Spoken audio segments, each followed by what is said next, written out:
Hello, family. This is James Tmh. July the 5th, 2020. Well, looks like we made it through the 4th anyhow. Still kicking. But I was going through the YouTube and I come across a video here that I found very interesting. So maybe y'all will too. So let me just get on into it. Here we go. Go ahead. All right, your question, where did God come from, assumes that you're thinking of the wrong, obviously it displays that you're thinking of the wrong God, because the God of the Bible is not affected by time, space, or matter. If he's affected by time, space, or matter, he's not God. Time, space, and matter is what we call a continuum. All of them have to come into existence at the same instant, because if there were matter but no space, where would you put it? If there were matter and space but no time, when would you put it? You cannot have time, space, or matter independently. They have to come into existence simultaneously. The Bible answers that in 10 words. In the beginning, there's time. God created the heaven, there's space, and the earth, there's matter.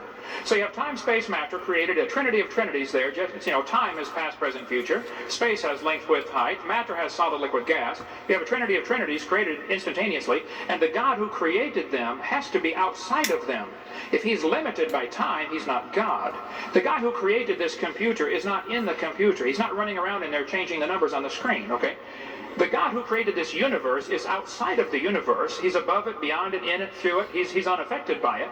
So the concept that a spiritual force cannot have any effect on a material body, well then I guess you'd have to explain to me things like emotions and love and hatred and envy and jealousy and rationality. I mean, if your brain is just a random collection of chemicals that formed by chance over billions of years, how on earth can you trust your own reasoning processes and the thoughts that you think? Okay, so your question, where did God come from, is assuming a limited God. And that's your problem. The God that I worship is not limited by time, space, or matter. If I could fit the infinite God in my 3-pound brain, he would not be worth worshiping, that's for certain. So that's the God that I worship. Thank you. Sounds very much like the God I worship as well.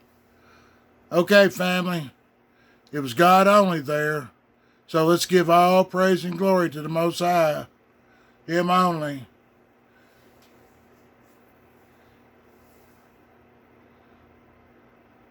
James Tmh, the Hillbilly Hebrew, signing out.